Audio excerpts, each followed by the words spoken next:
Hi swimmers, fitness friends, health enthusiasts. So Celeste here. I'm going to be talking about why hips are sinking when you're swimming. I'm not sure if this will help you in particular about your hip sinking, but I'm going to present it, and it's really about the thoracic spine, to be able to not have a rounded posture. You know, when you're on deck or when you're walking around in life, you don't want to have this rounded posture, which I kind of mentioned in my strength video for women, talking about shoulder strength, arm strength in an earlier video. Make sure that you check that out. So I want to talk about the thoracic spine, because that may be contributing to your hip sinking when you're trying to swim.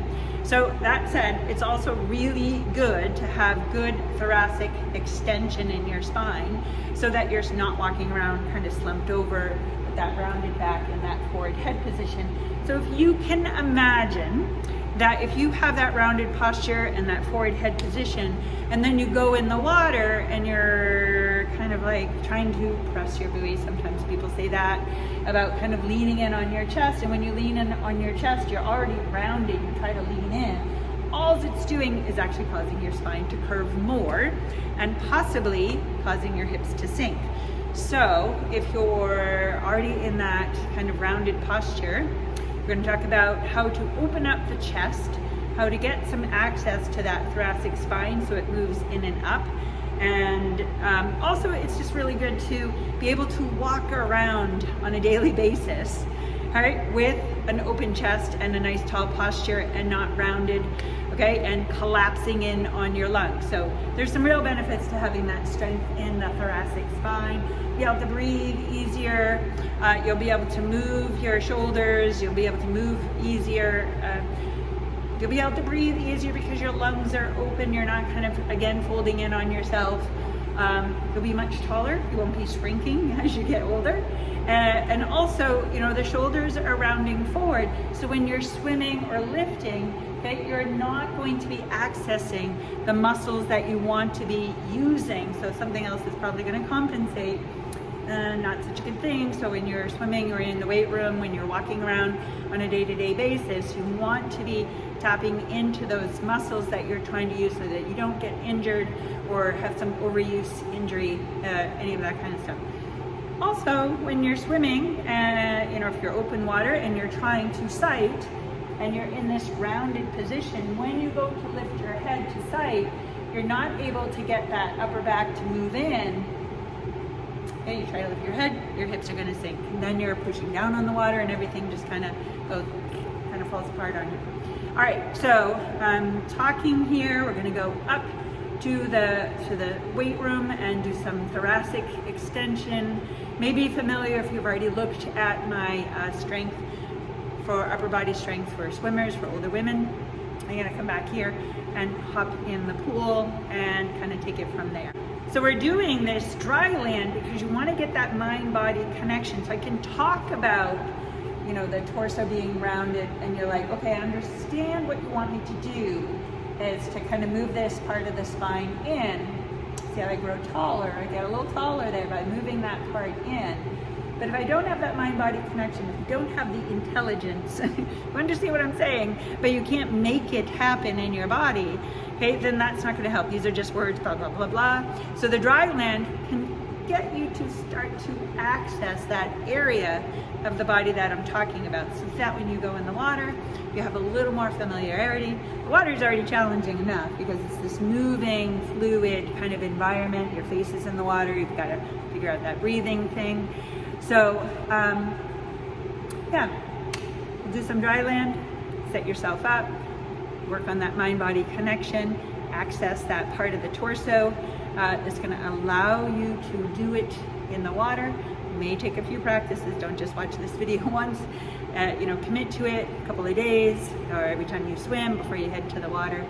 So, okay, and then the other part of this whole idea, this is why mobility matters. That's why foam rolling, doing some static stretching, some holding, kind of pushing it to the edge sometimes. Okay, to get these body parts to open up. So again, a lot of times that spine is rounded forward because we're so tight from being folded over all the time.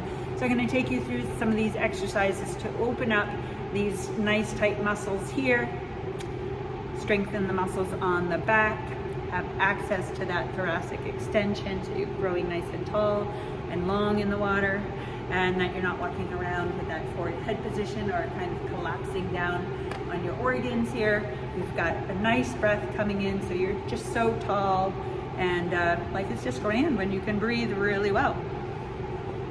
All right, so I'm gonna try to keep this really simple. Yoga mat, blanket, maybe a strap or a broom handle, or I think what I have is a curtain dowel. So anything kind of a lightweight bar, doesn't have to be weighted at all. Sorry, so let's go up there and we'll come back down here. Okay, so here we go. So I'm gonna keep it simple, starting with the foam roller. Gonna do a little rolling and scrubbing of the upper back, and then using the burrito and my handy dowel broom handle if you have it, right? So I'm gonna start with, so remember the idea is to kind of open up that rounded upper back. So we're gonna get in there and do a little massaging with the roller, and then change it up. So starting with the roller just at the lower part of the shoulder blades, I'm gonna hug in and lean back. Okay, I wanna start to move that thoracic spine in, and then just a little side to side with some breathing. May feel a little bit of tightness in there, maybe a knot or so, and that's okay. We're gonna kind of warm up the muscles. Make sure that you're breathing nice and deeply, and then we're gonna scooch down a bit more, back and forth. You can also go side to side. You can think about if you had a scratch in your back and you're trying to rub against the wall, there's a little bit of scrubbing back and forth. Okay, and also you could practice supporting the head and looking back to get that spine to move in and up. So depending on your awareness, this could be really kind of intense. Okay, so take it slow. So as I'm here, I'm allowing my neck to stretch on the top of the head, and then moving the rib cage up towards the ceiling as though I'm trying to lift my ribs off. Okay, so if you're okay, you could let go, hug in again, and look to the back wall. Take your time. If you want, bring your head back up, take a few breaths, and then we're gonna go a little side to side. So kind of this armpit to armpit, just kind of rolling back and forth. So we might be here, I don't know, maybe a minute or two, taking some breaths, creating some awareness of that spine, inhaling and exhaling, and then allow yourself to come off. Okay, bring yourself up to sitting, and then we're gonna open up that chest some more, keeping it really simple. I'm gonna grab my little blanket, my burrito, as I like to call it. It's just folded up, going the length. I'm gonna tuck it right into my hips, and then allow myself to lay over. So I'm wanting it to arch my spine. Okay, so it's not a big arch, as you can see, it's just a little arch. The head is on the floor. So if you're so used to having a forward head position, when you come into this, as subtle as it may look, when you go to do it, your neck muscles are so tight and your torso is so rounded, you can't get your head to the floor. Okay, so you may be taking this gradually. If this is you, take a little something, a little blanket or so, and put it under your head. We're gonna stay focused on moving that spine in and up. Okay, so find something where your head feels supported. If this is you, your neck muscles are so tight on the front that you can't get your head to go back right now, eventually. Okay, so allow that head to go back, rest it on something if you need to. Take some nice deep breaths here. We're gonna allow that blanket to do the work for us, so we don't need to do anything. You can allow those chest muscles to open up. You can open to the side. And here you may really just feel that stretch across the chest. So we're kind of getting that feeling of the space, this part of that spine between the shoulder blades to move in. Okay, they're so used to rounding and pushing out that now we're actually getting it to move in a subtle kind of way. But if you're really rounded, this could feel really kind of intense for you. So allow that breath to move in and out. Stretch through the fingers. Take those arms nice and long. Allow the neck muscles to relax here as much as you can. Following that breath, really own it and let that air flow in and out and try to soften down. Teach your brain that it's okay to kind of let go, or not kind of let go. Teach your brain that it's okay to let go. Let those muscles soften down and just breathe it in and out. Allow that sensation, can be kind of intense, that sensation, to see if you can get it to diminish. Some could completely dissolve or at least improve. It may soften some. So following that air in and out. So here we're allowing the chest to stretch. And since we're not doing anything, the back muscles don't have to work. Okay? All right, so let's turn it over. A nice way to come out of this is to roll to your side. Okay, bend those knees, put that top hand on the floor, and bring yourself up to sitting. Now we're moving our little burrito. Makes me hungry. Come on to your belly side. Lengthen out. So getting into a place where your arms are nice and long and straight. And I like to use the corners of the yoga mat as a starting point.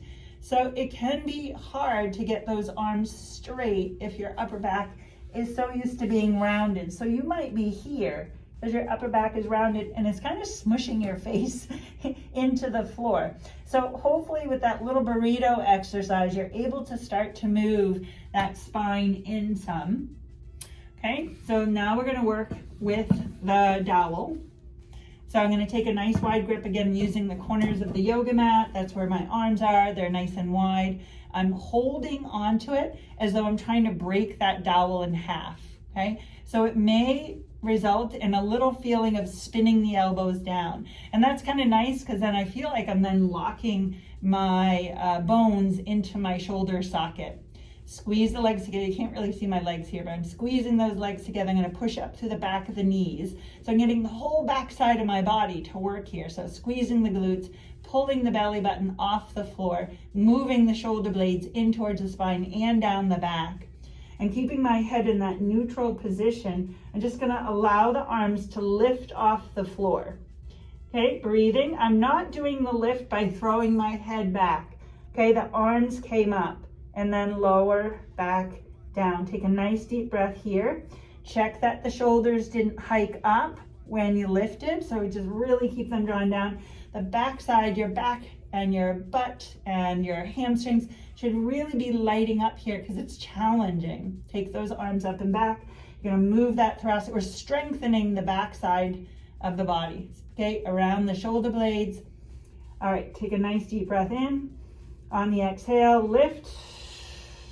See about holding it up there. Remember, you're trying to break the dowel in half. You're trying to spin those elbows down towards the floor. Lock the bone into the shoulder socket. Squeeze the shoulder blades together and down, and then lower back down. Now, how long should you hold it up there? You want to make sure you can still breathe and still kind of own that, okay, and not be holding your breath and waiting for me to say stop. So if you quietly can count to yourself, hum a little tune, feel that work that's happening, and then allow yourself to come down. So maybe 3 or 4 sets, maybe about 10 seconds to hold. Now, here's some things. Now, it might be hard. You might just be lifting the wrist off the floor. So you got the dowel up, okay, but you don't want to be cheating. So even if you don't clear the floor, you may feel your backside working. So I'm not lifting the dowel up. I'm spinning my elbows. I can feel the back working, okay, but nothing's clearing the floor. And then rest. Okay, so work with it as best you can. The other thing is that you may start to bend those elbows. So you're going to work to keep the elbows straight, shoulders back. Elbows straight, shoulders back. So we're going to do it one more time. Keeping that head neutral, a little lift of the chest so I'm not smushing my nose into the floor. And then take that dowel up and back. Squeeze the legs together. Draw the belly button from the floor. Pull the shoulder blades in and down. Take a nice deep breath. And then lower, lower, lower back to the floor. Okay, that was great. We're going to head down to the pool. Practice the same thing. front float, Superman, whatever you like to call it. We're going to do it in the water and work on getting that sense of moving that chest in for overall better swimming and overall better posture. All right, let's head down to the pool. Grab your suits. All right, back down at the pool, my home base, Mountain Club on Loon. Perfect teaching pool, 20 yards, nice and warm. I'm going to keep this really simple. So I'm just showing you one drill, one posture that you can be practicing in the pool to work on getting your alignment, getting that feeling of being nice and tall in the water, being able to kind of press your buoy, as some people like to say. But it's really about just having good alignment in the water. And you want that alignment whether you're walking around or on land or swimming in the water. And I'm going to show you a little tip. Many of you may already know this, but got a little bit of baby shampoo. And I am putting a tiny drop, put some on my fingertip, not a lot, into the goggles. Okay, on the inside, they're dry. I rub it in. And of course it makes it kind of smeary. Makes it a little blurry when you look through it. So I'm just kind of rubbing it in. So I teach kids swim lessons, and had one dad trying to help his little guy out and put some shampoo in the goggles, but I don't know whatever happened, or whatever he used, but I think he put too much in. So halfway through the swim lesson, I look at my little swimmer, and his goggles are all full of suds, and he's just like, "This is not very comfortable." It is not very comfortable to have your goggles soaking up, so probably a little too much. So what I'm doing is just a tiny bit, smearing it in there. It's very dry, okay? So it's not all slippery in there anymore. It's really pretty dry.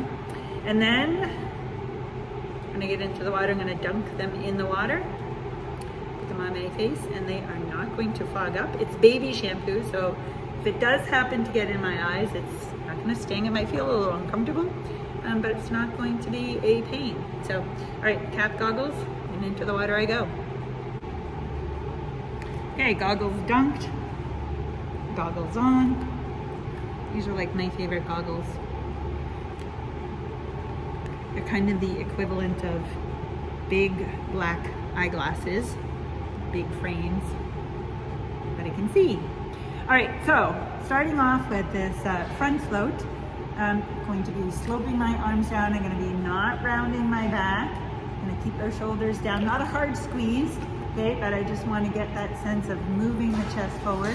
So my upper back, my thoracic spine, that space, that part of the spine between the shoulder blades, I want it to get it to move in, keep my arms sloping down, keep my nose pointing down, so to keep that head to tailbone, nice horizontal position in the water. Okay, let's have the GoPro. I'm gonna get it under the water in a little bit and take some shots from under the water. Okay, so first off, just that front float. So arms sloped down, face in, gentle flutter kick. I may not go anywhere with the flutter kick intentionally because I want to stay right in front of the camera.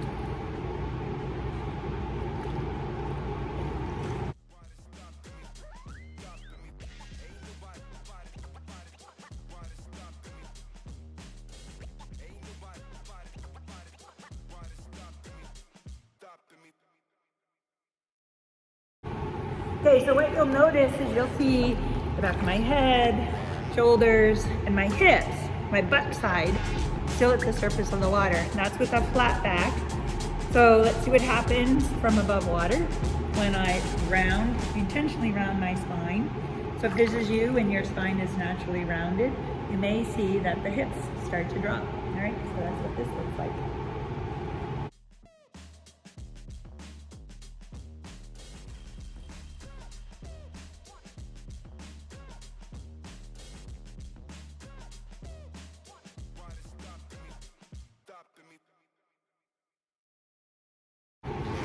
Okay, so that's really interesting. The more I try to push my chest, right, but my back is so rounded that all I'm doing is causing my hips to drop more and more. All right, let's take a look at that from under the water.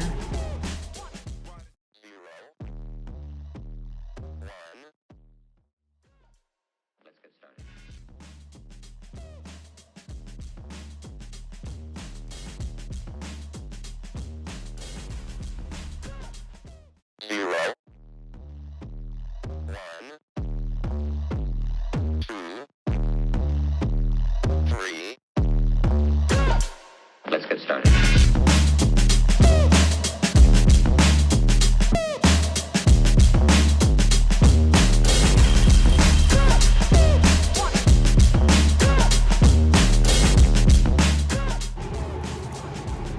Okay, well that was fun. It was really fun to do it from underwater. I hope that you found it helpful. I did find it a little harder to keep my hips up when I was, in that concave chest, that back rounding to keep my hips up. I was trying to press my spine, press my chest. The more I tried to press, the more I actually rounded. I was going the other direction. So being able to have that intelligence to move the chest forward, okay, move the upper back in, bring those shoulder blades a little together. So actually, I could still have a rounded thoracic spine and pull my shoulder blades together. It still doesn't help my posture. My head is still forward. And of course, that's can be really challenging when you go to sight or take a breath if your head is already kind of being pushed under the water by your posture. So, have fun with it, experiment with it. And so the underwater video, I did some of both. I was rounded and then I was extended, kind of opening everything up. Much easier, I felt more horizontal in the water and just kind of less drag with that kind of position. I didn't feel like my legs were dropping, my hips were not dropping in that one. So from head to tailbone, horizontal in the water, being able to open up the chest, so stretching through the chest muscles, strengthening the back to be able to lean in, kind of lean into the water and feel that point where the water is just absolutely holding me up, and then it makes it much more effortless to be moving through the water. All right, so I hope that you like this video. Like and subscribe. I'll be having more videos kind of coming in and playing around, showing you what I'm doing.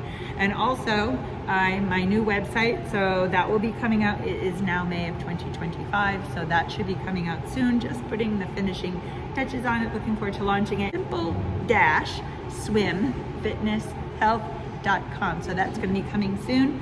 Everything will be under this one place, so my schedule, my workshops, what I'm doing, videos, my blog, so it'll all be in one place, so easy for you to follow and to find me, see what I'm up to, and share stuff with you. All right, ciao for now. Make sure you hit like and subscribe, and I'll see you next time. Oh, make sure that you practice the dry land and the water stuff. Don't just look at the video, but actually do it. All right, ciao for now.